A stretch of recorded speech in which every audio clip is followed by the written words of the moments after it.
The next piece here is on reframing your limiting beliefs. This is a fun exercise because we all have limiting beliefs. And what we do is, in order to stop those, we identify them and then we reverse them by problem solving them with a challenge. And then we prove to ourselves that those limiting beliefs can be challenged because they already have been accomplished or beaten in some other capacity. Oftentimes, those are through little synchronicities or golden threads that just kind of pop up and show to you that you are more powerful than this belief.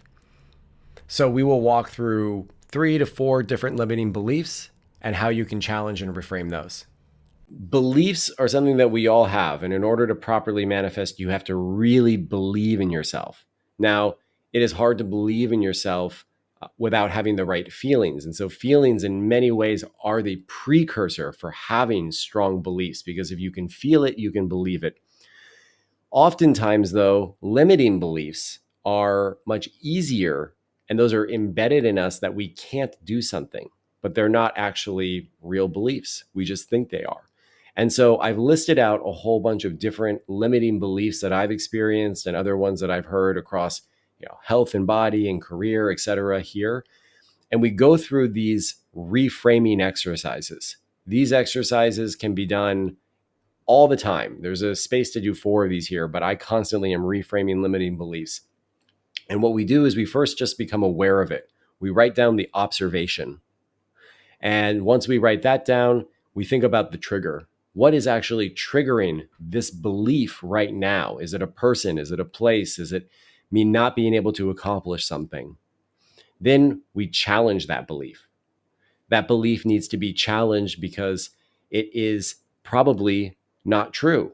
And so the way that we challenge it is we think, when has this actually happened? Why do I actually believe this? When is there a time that this is not true that I can recall back to?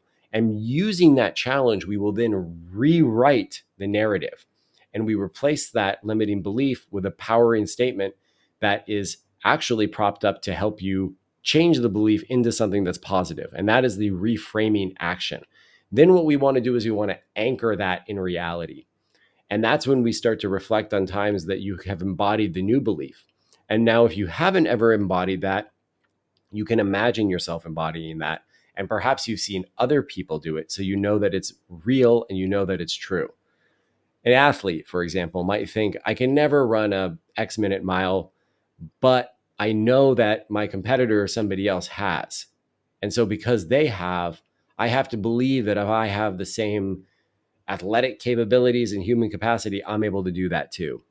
And then the last piece is, what is the action that you're going to do to progress that anchoring, to prove to yourself that the reframe, the new narrative, is the new belief.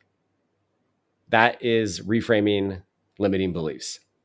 I will walk through several of these examples of my limiting beliefs now. Okay, now that we've been through the limiting beliefs exercise and how to reframe those, I'm going to give a few examples of my own. And these are listed in the book as well on page 31.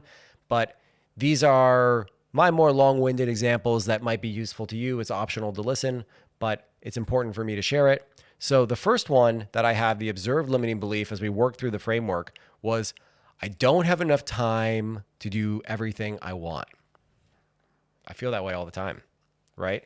But if you really think about it, that's a limit. What do you mean you don't have enough time? And do you have to do everything yourself? And so this belief triggers when I start to feel overwhelmed with all the tasks and all the big things I'm trying to do. I have a giant career, and that's my number one priority. And then I have these small side businesses, and I want to film a course, and I want to have some social life, And so whenever I start to get overwhelmed with all the stuff I'm trying to do as an ambitious person, that limiting belief comes in, and I think, I have to stop doing all these things. I just give up on everything, right? But to challenge that belief, right? Because this is the most important part, is, well, why can't I just hire people to do things? Why do I have to do everything myself? I mean, that's a complete and total mindset shift, right? And that mindset shift then puts you on the track to building a new identity. Rather than being the doer of many things, you become the delegator of many things, and you scale yourself. And that's really empowering, right? And then you can start to think about, Well, how am I going to use my imagination and how am I going to use my feelings to program my subconscious so that I'm comfortable delegating? Well, I have to be better at articulating what I need to be done. Maybe one of the reasons why I have so many things to do is because I can't actually write out lists of everything. And so the problem isn't necessarily that I have so much to do, it's that I'm not great at articulating it. And you start to unwind and kind of get through these things. And then you anchor that belief. What is the proof point that shows to you that it is possible that that challenge that you just came up with could be realistic?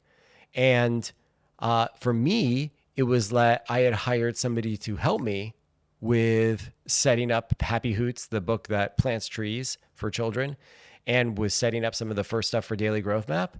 And that unlocked my ability to actually bring it to life.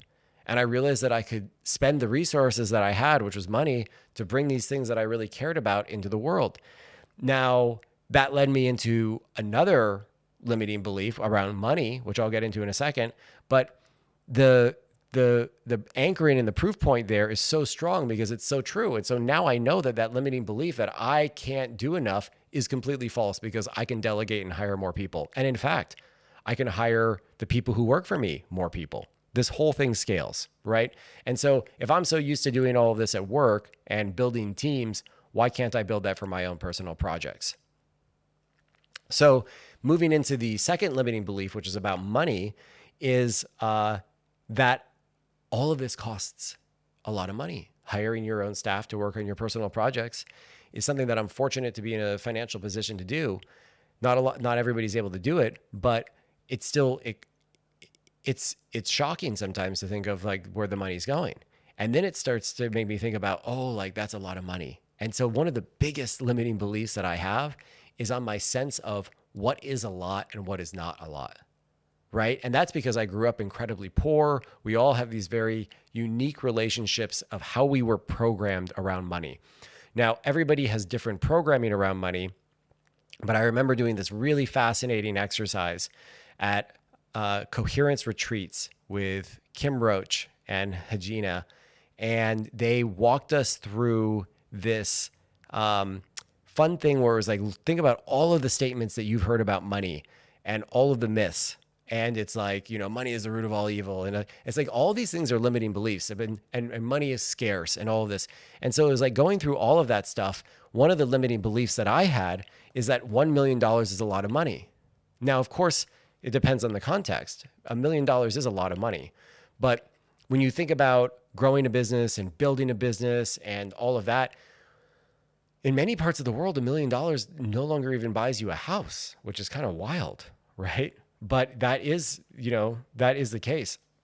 And so the belief triggers when I'm thinking about money and whether I don't have enough or, whether sales are coming in or what or not. So now I know when it comes in, I know what the belief is, I know when it comes in. Now I need to challenge that belief. And that's like the challenge there is that you can barely buy a house for $1 million.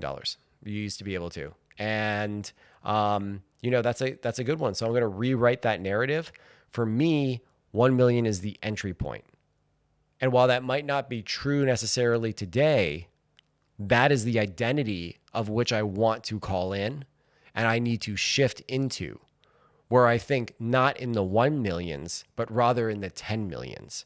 So all goals need to go from 1 million to 10 million at least. And then that will help resonate in my subconscious as I imagine not making $1 million, but $10+ million.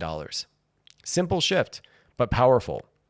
And then to take action, that's the goal, is just change all of the goals, specifically for bigger amounts. And these are two of my limiting beliefs that I find really helpful to go through.